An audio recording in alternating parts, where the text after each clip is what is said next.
ब्रह्मांडपदी श्री सप्तशक्ती महाग्रंथ धर्मग्रंथ। हो। स्त्री दिव्यत्व शक्ती स्त्री मानव रूप यांच्या मधल्या डोळ्यामधून एक ज्योत प्रकट झाली व त्या ज्योतीने श्री सातवा काळ राक्षस या नावाने रूप धारण केले। म्हणजे आजपर्यंत आपण 6 काळ राक्षस बघितले। आता सातवा काळ राक्षस, त्यांचं नाव श्री सातवा काळ राक्षस या नावाने रूप धारण केलं। त्याच नाव श्री सातवा काळ राक्षस यांचे कमरेपासून वरचा शरीराचा भाग स्त्री मानव शरीर आहे। म्हणजे शरीराचा वरचा अर्धा भाग स्त्री मानव आहे ना। स्त्री मानव शरीराचा भाग आहे कमरेच्या वरती व कमरेपासून खालचा शरीराचा भाग नर म्हणजे पुरुष गाढव, पुरुष गाढव प्राणी यांचं शरीर आहे। म्हणजे नर गाढव प्राणी हे शरीर आहे हा। श्री सातवा काळ राक्षस यांना खांद्यावर एक मान असून त्यांना एकूण 3 चेहरे आहेत। म्हणजे गाढव रूपी जे आहे सातवा काळ राक्षस त्यांना 3 मान आहेत, म्हणजे 3 डोके थोडक्यात हा। काळ राक्षस यांच्या खांद्यावर एक मान आहे आणि त्याला 3 चेहरे आहेत। एक मान आहे पण 3 चेहरे। त्यांच्या मानेच्या वर मधला चेहरा हा संपूर्ण पुरुष मानव म्हणजे आपल्यासारखा चेहरा आहे। त्यांचा जो मधला चेहरा आहे पुरुष मानव हा चेहरा आहे। उजव्या बाजूचा त्यांचा उजव्या बाजूचा चेहरा हा संपूर्णपणे गाढव या प्राण्याचा चेहरा आहे। म्हणजे जर गाढव असतो तर गाढवाचा चेहरा आहे व डाव्या बाजूचा चेहरा हा संपूर्णपणे स्त्री मानव चेहरा आहे। म्हणजे डाव्या बाजूचा चेहरा हा संपूर्ण स्त्री मानव चेहरा आहे। अशा प्रकारे त्यांना एकूण 3 चेहरे असून त्यांना आपल्यासारखे 2 हात व दोन्ही हाताच्या तळव्यांना आपल्याप्रमाणे 5-5 बोटे आहेत। दोन्ही बाजूला हाते 5-5 बोटे आहेत। श्री सातवा काळ राक्षस यांना कमरेपासून खालचा शरीराचा संपूर्ण भाग हा नर म्हणजे पुरुष गाढव प्राणी यांचे शरीर आहे। कमरेपासून संपूर्ण खाली गाढव नर गाढव हा चेहरा आहे, शरीर आहे। त्यांना पाठीमागे शेपटी आहे। त्यांच्या पाठीवर गरुड पक्षाच्या पंखासारखे 2 मोठे पंख आहेत। पाठीवर गरुड पक्षाचे 2 पंख आहेत। ते आपले दोन्ही हात मुडपून घेतात व आपल्यासारखे 2 पायावर चालतात।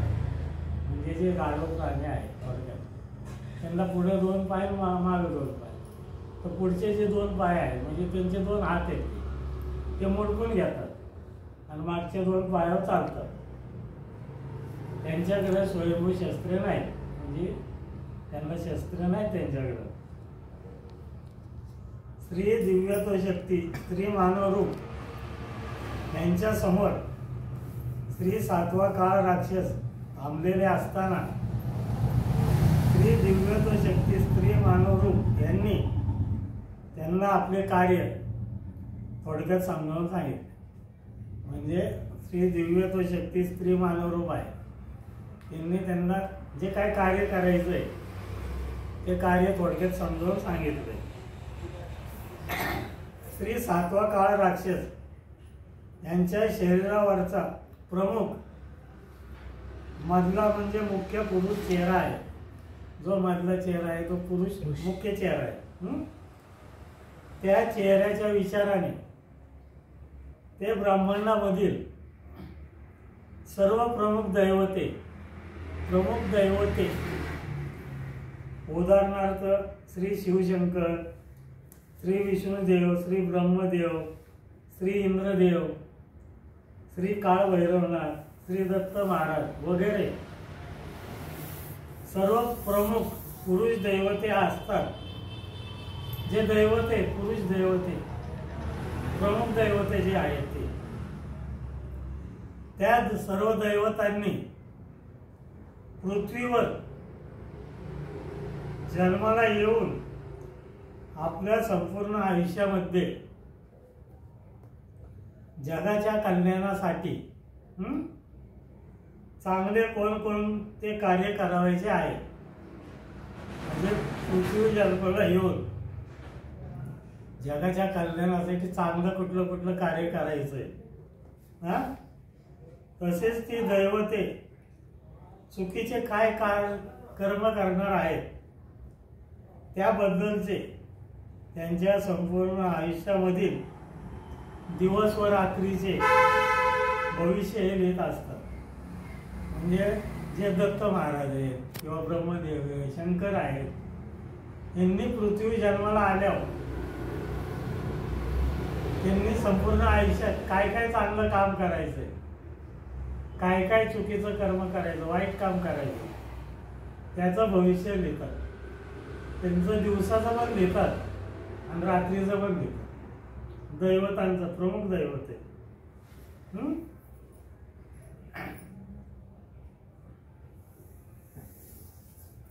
दिवसाचं व रात्रीचं भविष्य लिहितात. त्याप्रमाणे ती दैवते जन्माला आल्यानंतर त्या प्रमुख दैवतांच्याकडून तशा घटना हे घडवून घेत असतात. त्या दैवतांच्याकडून आपले कार्य करून घेतात. म्हणजे त्यांचं जे भविष्य लिहिलेलं आहे त्या मधल्या चेहऱ्याने, गाढवरूपी काळ राक्षस जो आहे त्यांनी जे मधला चेहरा जो आहे चेहरा, त्यांनी जे काय भविष्य लिहिलं दैवतांचं पहिले ठरलेलं असतं का की त्यांनी जन्माला येऊन काळ भैरवणार, त्यांनी जन्माला येऊन आपल्या संपूर्ण आयुष्यात काय काय काम करायचंय, संपूर्ण आयुष्यात काय काय, ऐका इकडं बघा, काय काय कार्य करायचंय, चांगलं काय काय करायचंय, वाईट काय काय करायचंय, याचं संपूर्ण भविष्य लिहितात.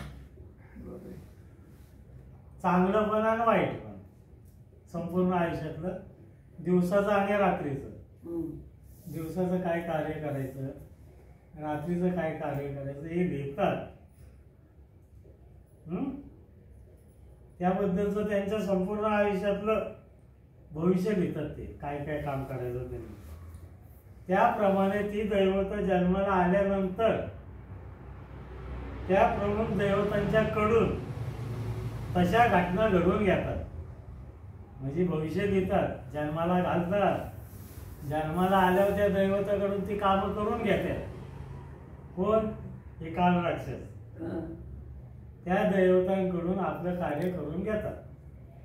म्हणजे दत्त महाराज जन्माला आले की त्यांचं जे यांनी भविष्य लिहिले त्याप्रमाणे त्यांच्याकडून काम करून घेतात. जे काय काय लिहिले ते.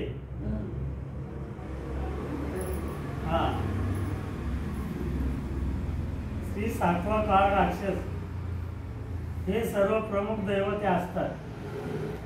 ती दैवते जेव्हा ध्यानस्थ बसलेले असतात, म्हणजे ध्यानस्थ बसतात ती दैवत, तेव्हा हे त्या दैवतांच्या शरीरामधून त्यांचे फक्त सर्व आत्मे काढून घेतात. त्या दैवतांच्या शरीरामध्ये फक्त प्राण तसाच ठेवतात. म्हणजे जीव तसाच राहतो, आत्मे काढून घेतात. समजा आता दत्त महाराज ध्यानस्थ बसले, जेव्हा त्यांची ध्यानस्थ अवस्था प्राप्त होती तेव्हा हे काय करतात, त्यांच्या शरीरातले सगळे आत्मे काढून घेतात, फक्त जीव ठेवतात, आत्मे काढून घेतात. त्या दैवताच्या शरीरात फक्त प्राण तसाच ठेवतात, म्हणजे जीव तसाच ठेवतात. त्या दैवताचे सर्व आत्मे घेऊन ते पाताळ येथे जातात. व त्या दैवताने चुकीचे काय काय कर्म केलेले आहेत ते प्रत्येक आत्म्याकडून तसं सविस्तर घेऊन घेतात. त्या दैवताने आज दिवसभर काय काय चुकीचं काम केलंय ते सगळं त्या आत्म्याकडून घेऊन घेतात पाताळात नेऊन. त्यानंतर त्या दैवताचे सर्व आत्मे घेऊन ते वैकुंठ येथे जातात, वैकुंठला जातात. तेथे त्या दैवताने चांगले काय काय कार्य कर्म केलेले आहेत त्याबाबत प्रत्येक आत्म्याकडून तसं सविस्तर लिहून घेतात ना. व परत ते सर्व आत्मे घेऊन येतात व त्या दैवताच्या शरीरामध्ये ते आत्मे घालत असतात. त्यानंतर त्या दैवताची ध्यानस्थ अवस्था पूर्ण होते. म्हणजे जेव्हा दत्त महाराज थोडक्यात ध्यानस्थ बसतात, त्यांची ध्यानस्थ अवस्था प्राप्त होती तेव्हा त्यांच्या शरीरातले 9 आत्मे काढून घेतात, फक्त एक प्राण ठेवतात. म्हणजे ते शरीर जिवंत राहतात. ते आत्मे काढले की सगळे आत्मे घेऊन पाताळात जातात. प्रत्येक आत्म्याकडून दिवसभरात काय काय चुकीचं काम केलं या दैवताने ते त्या आत्म्याकडून घेऊन घेतात. मग तिथून ते वैकुंठला जातात. ते आत्मे घेऊन वैकुंठमध्ये काय काय या दैवताने चांगलं काम केलंय दिवसभरात ते लिहून घेते. कोण नेतं आत्मे म्हणजे तेव्हा? 7वा काळ. 7वा काळ. आणि मग ते आत्मे परत घेऊन येतात आणि त्या दैवताच्या शरीरात घालतात. मग त्या दैवताची ध्यानस्थ अवस्था पूर्ण होऊन तो उठतो. हा, हे काम करून घेतात. श्री 7वा काळ राक्षस हे प्रमुख दैवते असतात. ते झालं आपलं आहे ना. ध्यानस्थ अवस्था पूर्ण होती त्यांची. ते उठतात. श्री 7वा काळ राक्षस यांच्या शरीरावरचा डाव्या बाजूस स्त्री मानव चेहरा आहे, मध्ये पुरुष मानव आहे, डाव्या बाजूला स्त्री मानव चेहरा आहे डाव्या बाजूला. हा, त्या चेहऱ्याच्या विचाराने ते सर्व स्त्री प्रमुख दैवते उदाहरणार्थ पार्वती देवी, कालिका माता, काळूबाई, रेणुका देवी, वज्रेश्वरी देवी, जगदंबा माता, भवानी माता, श्री महालक्ष्मी माता, वैष्णवी देवी वगैरे सर्व जे प्रमुख स्त्री दैवत आहेत त्यांच्या आयुष्याबद्दलचे देखील सर्व भविष्य देऊन त्यांच्याकडून जगाच्या कल्याणाचे आपले कार्य करून घेतात व त्यांचे देखील सर्व आत्मे पाताळ तसेच वैकुंठ येथे घेऊन जातात व परत घेऊन येतात. म्हणजे जे स्त्री दैवते काळूबाई म्हणा, रेणुका माता, तुमची भवानी माता म्हणा, जे काय दैवते प्रमुख स्त्री दैवत त्यांचं पण भविष्य घेतात. त्यांच्याकडून तसं चांगलं काम वाईट काम करून घेतात. परत ते ध्यानस्थ बसले की त्यांच्या शरीरातले 9 आत्मे काढून घेतात, पाताळात जातात. तिथं त्यांच्याकडून जे काय काय चुकीचं कर्म केले, वाईट कर्म, ते लिहून घेतात. वैकुंठला जातात ते देवीचे आत्मे घेऊन. काय काय चांगलं काम केलं ते प्रत्येक आत्म्याकडून लिहून घेतात आणि मग ते सगळे आत्मे आणतात आणि त्या देवीच्या शरीरात घालतात. मग ती देवीची ध्यानस्थ अवस्था पूर्ण होते. मग ती फ्रेश फुटते. हा, श्री हे वैष्णवी देवी वगैरे आत्मे घेऊन जातात, घेऊन येतात. बरोबर. श्री 7वा काळ राक्षस यांचे पुरुष दैवते यांच्या बाबत जे कार्य आहेत अगदी तेच सर्व कार्य स्त्री दैवते यांच्या बाबत देखील आहे. म्हणजे जसं पुरुष दैवतांचं काम आहे तसंच त्यांचं देखील हे करतात. तुम्हाला सांगितलं ते आत्मे घेऊन जातात वगैरे. श्री 7वा काळ राक्षस यांच्या शरीरावरचा उजव्या बाजूचा गाढव नर प्राणी यांचा चेहरा आहे. उजव्या बाजूला गाढव नर प्राणी हा चेहरा आहे. श्री 7वा काळ राक्षस हे नर गाढव चेहऱ्याच्या विचाराने ब्रह्मांडामधील मानवामधील जगाच्या कल्याणासाठी मानव रूपामधील जन्म घेतलेले अवतारी स्त्री व पुरुष दैवते आहेत, नाही का? म्हणजे पुरुष मानव अवतारी पुरुष जन्म घेतलाय, स्त्री अगर पुरुष अवतारी दैवत. तसेच थोर साधू संत, महान महात्मे, दैवतांचे भक्त, देवऋषी वगैरे अवतारी स्त्री व पुरुष मानव आहेत.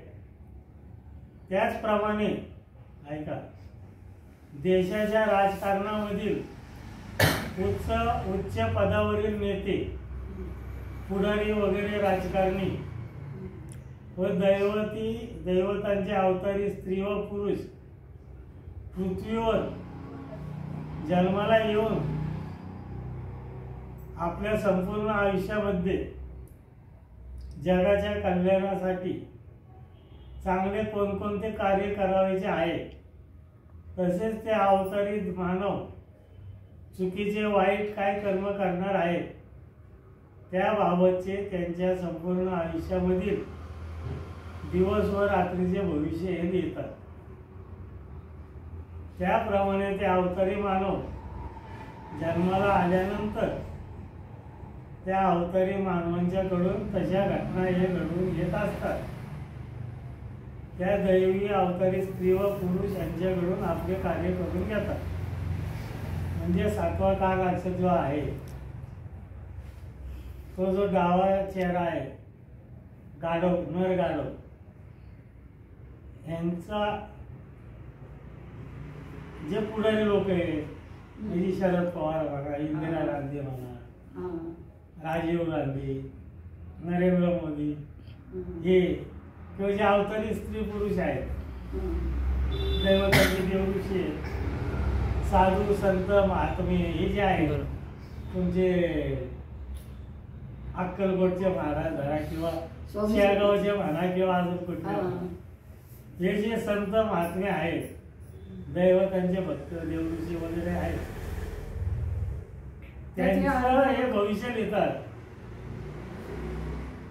चांगलं भविष्य लिहितात, वाईट भविष्य लिहितात, दिवसाचं रात्रीचं काय काय चांगलं करणार, वाईट करणार. जसं बाबा शरद पवार काय चांगलं काम करणार, वाईट काय काम करणार, हे सगळं भविष्य लिहितात. पहिलेच लिहिलं हे त्याच्यामध्ये बोलतात का देवाचे आराधी लोक असतात ते त्याच्यात. दैवतांचे अवतारी स्त्री व पुरुष पृथ्वीवर जन्माला येऊन आपल्या संपूर्ण आयुष्यामध्ये जगाच्या कल्याणासाठी चांगले कोणकोणते कार्य करायचे आहे, तसेच ते अवतारी मानव चुकीचे वाईट काय कर्म करणार आहेत त्याबाबतचे त्यांच्या संपूर्ण आयुष्यामधील दिवस व रात्रीचे भविष्य हे लिहितात. त्याप्रमाणे ते अवतारी मानव जन्माला आल्यानंतर त्या अवतारी मानवांच्याकडून तशा घटना हे घडवून घेत असतात. त्या दैवी अवतारी स्त्री व पुरुष यांच्याकडून आपले कार्य करून घेतात. म्हणजे जे राजकारणी लोक आहेत किंवा देवऋषी लोक आहेत किंवा पुढारी लोक आहेत, यांनी चांगलं काय काय काम करायचंय ते लिहितात, वाईट काय काय काम त्यांच्याकडून करून घ्यायचंय ते पण भविष्य लिहितात. संपूर्ण आयुष्यात त्यांच्याकडून ते काम करून घेतात. इंदिरा गांधी असो किंवा राजीव गांधी असो किंवा अजून कोण असो, जे काय आहेत ते त्यांचं चांगलं पण काम करून घेतात, त्यांच्याकडून चुकीचं पण करून घेतात, त्याचं भविष्य लिहितात आणि मग ते जन्माला घालून त्यांच्याकडून करून घेतात. देवऋषी लोक वगैरे जे आहेत, पुढारी लोक, पुजारी लोक, साधू संत, अक्कलकोटचे समजा स्वामी समर्थ म्हणा किंवा गजानन महाराज, शंकर महाराज, जे काय असतील ते त्यांच्याकडून हे आपलं कार्य करून घेत असतात. म्हणजे त्यांचं कार्य यांच्याकडून करून घेतात. श्री 7वा काळ राक्षस हे सर्वसामान्य मानव, स्त्री व पुरुष, आपल्यासारखे साधी माणसं, हे दिवसाचे व रात्रीच्या काळामधील फक्त वाईट कर्म, चुकीचे तसेच अत्यंत नीच कृत्य करतात. नैसर्गिक विधी नाही, म्हणजे तो नाही. अशा सर्वसामान्य मानव यांची त्यांच्या संपूर्ण आयुष्यामधील वाईट, चुकीचे व अत्यंत नीच कृत्याचे भविष्य लिहितात. त्याप्रमाणे त्या स्त्री व पुरुष मानव यांच्याकडून त्यांचे भविष्य लिहिल्याप्रमाणे त्यांच्याकडून वाईट कृत्य, चुकीचे व अत्यंत नीच कृत्य करून घेतात. म्हणजे आपल्यासारखे सर्वसामान्य माणूस आहे, त्यांच्याबद्दल फक्त आयुष्यात काय काय वाईट करणारे बाबा ते भविष्य लिहून घेतात. वाईट काय काय करणारे, रात्रीचं हे ते असं नीच कृत्य, म्हणजे बाबा एखाद्याचा तुम्ही खून करणारे किंवा जे काय आहे ते, तर त्याचं फक्त वाईट कामाचं भविष्य लिहितात आणि तसं त्याच्याकडून ते करून घेतात. म्हणजे माणसाची काय चूक नसते, हे त्याचं भविष्य लिहितात, त्याला ते करायला लावतात. हे वाईट काम करून घेतात त्याच्यावर. आलं का लक्षात? हे 3 चेहऱ्याची अशी कामं आहेत. स्त्री 7वा काळ राक्षस हे स्त्री व पुरुष मानव यांना रात्री गाढ झोपवतात व ते मानव रात्री गाढ झोपलेले असताना हे त्या मानवाच्या शरीरामधून फक्त त्याचा प्राण, जीव ठेवतात व त्या मानवाचे सर्व 9 आत्मे काढून घेतात. ते सर्व 9 आत्मे घेऊन अगोदर पाताळात जातात व प्रत्येक आत्मेने दिवसभरात जे काही वाईट घटना, चुकीचे कर्म केलेले असेल ते त्या आत्म्याकडून सविस्तर लिहून घेतात, प्रत्येक आत्म्याकडून.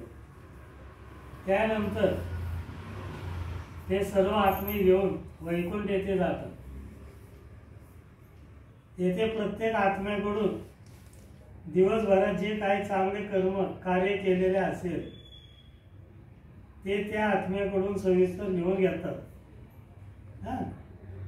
उदाहरणार्थ डोक्याचा म्हणजे बुद्धीचा आत्मा याने दिवसभरात चांगले काय काय विचार केला, दुसऱ्याबद्दल काय काय विचार केला इत्यादी.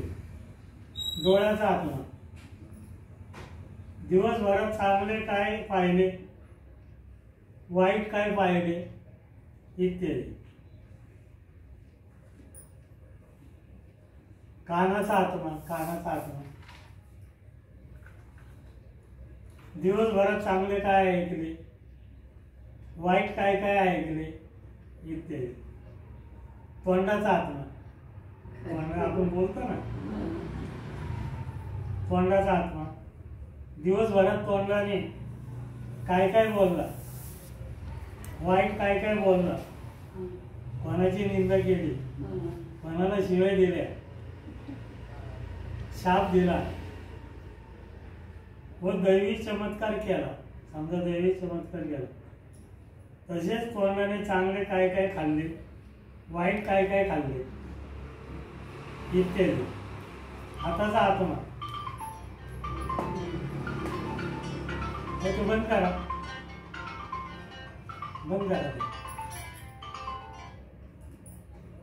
हाताने चांगले काय काय केले, हाताने कोणाचे वाईट केले, खून मारामारी केली. तसेच दिवसभरात हाताने चांगले किंवा वाईट काय काय खाल्लं, हातानेच खाणार ना ते, काय काय प्यायले इत्यादी. पायाचा आत्मा दिवसभरात पायाने चांगले काय काय केले, वाईट काय काय केले, कोणाला पाय मारला व चुकीच्या मार्गाने गेला इत्यादी. अशा प्रकारे प्रत्येक आत्म्याकडून सविस्तर लिहून घेतल्यानंतर त्या मानवाचे सर्व 9 आत्मे सुरक्षितपणे जसे नेले तसे आणून त्याच मानवाच्या शरीरात घालतात. दुसऱ्याची शर्यत नाही घालत. त्याच्यात घालतात. नाही तर झाला मोठा. याचं किती हात. त्याला हसायला त्याच्या शरीराला घालतात. दुसरं घातलं की ते होईल. दुसऱ्या घातलं की संपलं. त्यानंतर तो मानव सकाळी नेहमीप्रमाणे ताजेतवाने होऊन उठत असतो फ्रेश एकदम. व आपले नित्य कर्म सुरू करतो. जर तो मानव रात्री पूर्ण वेळ गाढ झोपला नाही, दिवसाचा झोपला किंवा 3-4 दिवस झोपलाच नाही, नाही का कामाला जातात लोक, व 5व्या दिवशी झोपला, तर तो 7वा काळ राक्षस हे 5व्या दिवशी त्या मानवाचे सर्व आत्मे अगोदर पाताळ व नंतर वैकुंठ येथे घेऊन जातात व सर्व सविस्तर त्या सर्व आत्म्याकडून घेऊन घेतात व परत ते सर्व आत्मे आणून त्याच मानवाच्या शरीरामध्ये घालतात. एखादा माणूस जर थोडा वेळ जरी शांत झोपला, गाढ झोपला, तरी तेवढ्या थोड्या वेळामध्ये त्यांना आपलं कार्य करावं लागतं. त्या मानवाचा पूर्ण झोप न झाल्यामुळे तसेच त्याच्या सर्व आत्म्यांना पाताळात व वैकुंठ येथे जाण्या येण्याच्यात होणाऱ्या त्रासामुळे, धावपळीमुळे जो त्रास होतो व त्या आत्म्यांना झालेल्या त्रासामुळे, दगदगीमुळे त्यांचा परिणाम त्या मानवाच्या संपूर्ण शरीरावर होत असतो. उदाहरणार्थ डोळे चरचरणे, डोळे दुखणे, अंग जड होणे, अंग दुखणे वगैरे. म्हणजे जर आपल्या आत्मे नाही का, आपण 2 दिवस जागलो आणि 3ऱ्या दिवशी झोपलो उशिरा आणि 2च तास झोपलो समजा, नाही का, तर 2 तासात ते सगळे आत्मे घेऊन जातात पाताळात वैकुंठला, ते लिहून घेतात, परत आणतात. मग तिची धावपळ होती, त्यांना सवड मिळत नाही, मग घाईघाई होती आत्म्याची, ने आण धावपळ नाही का, दगदग होती. आणि मग ते आणून परत आत्मे त्या शरीरात सोडतात. तो माणूस उठला की जसं काय अंग चाललं दुखतं, डोळे चारचार होत्यात, अंग दुखतं, काय सुचत नाही, चेहरा उतरतो, नाही का, जायला झाल्यावर माणसाला कशी दगदग होती, डोळे जड होतात, फार मोर गळतो, डोकं बिकं जड होतं. ते आत्म्यांची जी धावपळ होती जाऊन येऊन, त्याच्यामुळं त्याचा परिणाम ते शरीरावर होतो. माणसाचं पण ठरलेलं असतं रे देवा की हे घडणार. हा, सगळं ते हे करतात, त्यामुळे डोळे चालतात. म्हणजे आम्ही इथं आज बसणार आहे हे पण पहिले सगळं लिहिलेलं आहे. हो, तुम्ही इथं बसणार, ऐकणार, भंकरबाई झोपणार, जे काय आहे ते सगळं लिहिलेलं आहे. बरं, काय करा, भाऊंनी जे सांगितलं ना भाऊ, मी पाठ 5ला उठले. तुम्ही नाही का सुनाला शिवाय देता की आले की हे सगळं शिवाय देतात, साथ देतात, काय काय करतात, काही नाही दिली शिवी, ती देते मात्र मला सांगता की तरी ती देते. पण मी पण दिले, मी घेतलं पण दिलं पण आणि घेतलं पण उत्तर देतच नाही मी. बरं, ऐका पुढचं आहे. स्त्री 7वा काळ राक्षस हे त्या मानवाचे आत्मे घेऊन जातात व परत घेऊन येतात. त्या थोड्या वेळामध्ये तो मानव गाढ झोपलेला असताना त्या मानवास काही वेळा त्या मानवाने चुकीचे वाईट वागू नये, तसेच त्याच्या चांगल्या व वाईट कृत्याबद्दलचे त्याच वेगवेगळ्या प्रकारचे स्वप्न दृष्टांत देतात. म्हणजे नाही का, आणलाय, न्याला आणलाय, आत्मे सोडले, मग त्याने ते तेवढं थोडा वेळ झोपलाय ना, त्यावेळेस त्याने काही चुकीचं वाईट काम करू नये म्हणून त्याला त्याचे दृष्टांत देतात, त्याला स्वप्न दाखवतात की बाबा त्याने तेवढ्या वेळात काहीतरी उद्योग करायला नको, म्हणून त्याला ते आपले स्वप्न दृष्टांत देतात. असं हा फसवतात एकंदरीत. कोणत्याही दैवताच्या अवतारी मानवाने साधू संत महात्मे यांनी आपल्या तपश्चर्यामुळे प्राप्त झालेल्या दैवी शक्तीमुळे जर कोणत्याही प्रकारचा दैवी चमत्कार केला नाही का, काय साधू संत चमत्कार करतात, शक्ती प्राप्त होते ना तपश्चर्या करून, त्याला चमत्कार करतात. अगर तशी घटना घडवून आणली तर त्या दैवतास दैवी चमत्कार केल्यामुळे त्याचे प्रायश्चित भोगावे लागत असते. म्हणजे तो जो आहे ना, त्याने साधू संत कोण, त्याने काही दैवी चमत्कार केला तर ते चुकीचं होतं, ते त्याला भोगायला लागतं, प्रायश्चित भोगावं लागतं त्याला. मूळ शक्तीच्या दृष्टीने कोणत्याही प्रकारचा दैवी चमत्कार करणे हा मोठा गुन्हा, चुकीचे वाईट कर्म समजले जाते. म्हणजे साधू संत चमत्कार करते सगळ्यात चुकीचं आहे. शक्तींच्या दृष्टीने फार वाईट मोठं कर्म आहे ते, चमत्कार करायचा नाही. त्या दैवतास त्याचे प्रायश्चित भोगावेच लागते. मूळ शक्तीच्या दृष्टीने कोणत्याही दैवताने तसा अनुभव देणे हा खरा चमत्कार मानला जातो. म्हणजे तुम्हाला जर अनुभव आला तर तो खरं आहे, अनुभव येणं खरं आहे, पण चमत्कार करणं एकदम चुकीचं आहे. हा खरा चमत्कार मानला जातो. म्हणजे अनुभव हा चमत्कार आहे. त्याच्या दृष्टीने अनुभव हाच खरा चमत्कार आहे. कोणत्याही दैवतास अगर दैवतांच्या अवतारी मानव साधू संत यांना कोणत्याही प्रकारचा आपल्या दैवी शक्तीमुळे चमत्कार करण्यास कोणत्याही शक्तीकडून परवानगी नसते, तसा अधिकार नसतो.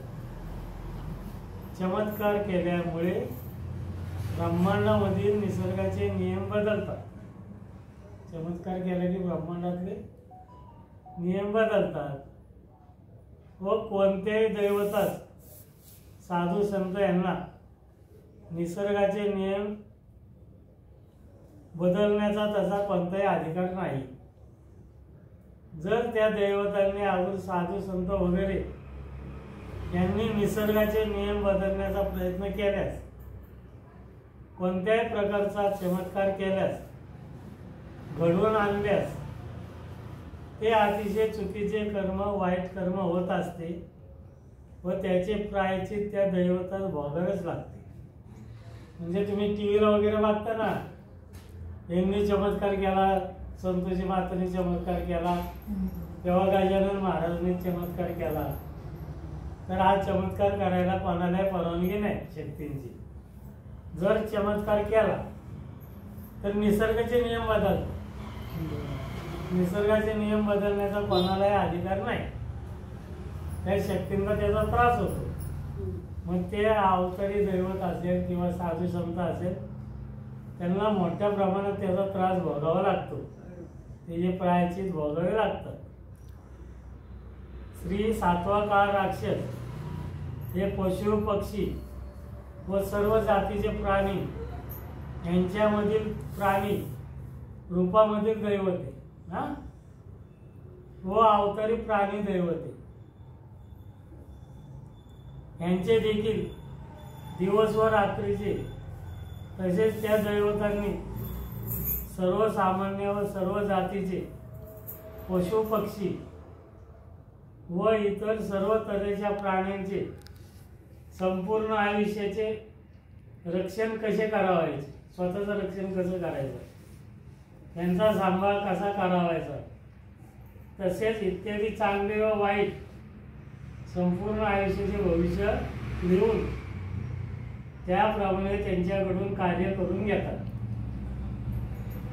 जे पशु पक्षी प्राणी आहेत त्यांचं चांगलं वाईट भविष्य लिहून घेतात. आयुष्यामध्ये त्यांना कुठल्या दुसऱ्या प्राण्याने हल्ला केला तर स्वतःचा बचाव कसा करायचा हे सगळं लिहून घेतात. तसं त्याच्याकडून करून घेतात. त्याचप्रमाणे सर्व जातीचे प्राणी, तसेच विषारी प्राणी, उदाहरणार्थ साप, विंचू इत्यादी यांच्या बाबत देखील याच पद्धतीने सर्व कार्य असते. सूक्ष्म जीव जंतू, कीटक, मुंगी, मुंगळा, पाल, डास, ढेकूण इत्यादी सर्व प्राण्यांचे दिवस व रात्रीचे चांगले व वाईट भविष्य लिहून त्यांच्याकडून कार्य करून घेतात. पाल असो, झुरळ असो, मुंगी असो, डास असो, चिलाट असो, ढेकूण असो, त्यांचं पण भविष्य लिहितात. त्यांच्याकडून मग ते लिहून घेतलेलं कार्य करून घ्यायचं. म्हणजे आज बाबा परदेशी बायला ढेकणाने चावायचे, त्या ढेकणाकडून लिहून घ्या आणि ते परदेशी बायला तो ढेकून चावणार म्हणजे चावणार. व त्यांचे सर्व आत्मे पाताळो वैकुंठ येथे घेऊन जातात व परत आणून त्यांच्या शरीरामध्ये घालतात. म्हणजे ढेकूण असो, झुरळ असो, त्यांचे पण आत्मे घेऊन जातात पाताळात आणि वैकुंठ मध्ये. किती सूक्ष्म काम करतो. हा, त्यांच्याकडून पण घेऊन घेतात आत्म्यांकडून आणि परत आणून सोडतात की बाबा परदेशी व्हायला ढेकून चावला का नाही, चांगलं करू का वाईट करू, सगळं लिहून घेते व परत आणून व्यवस्थित त्यांच्या शरीरात घालतात. म्हणजे ढेकणाचा आत्मा चुराला घालत नाही, ते ढेकणातच घालणार आणि त्याच ढेकणात घालणार, दुसरं नाही. श्री सातवा काळ राक्षस यांनी असंख्य शक्ती दैवते निर्माण केलेले आहेत. असंख्य कोट्यवधी शक्ती दैवते निर्माण केलं व त्या शक्ती राक्षसांकडून आपले कार्य करून घेतात. म्हणजे जी शक्ती दैवते निर्माण केलेले, शक्ती दैवत म्हणजे आत्मे, त्यांना शक्ती दैवत म्हणतात, ते त्यांनी निर्माण केलं आणि त्यांच्याकडून हे कार्य करून घेतात. म्हणजे प्रत्येक ढेकणाकडून, प्रत्येक झुरळाकडून, प्रत्येक सापाकडून, विंचू असेल, डास, चिलट, मच्छर, जे सूक्ष्म जंतू जे दिसत नाही आपल्याला, त्यांच्याकडून पण करून घ्या. माणसांचा, प्राण्यांचा, वाघ,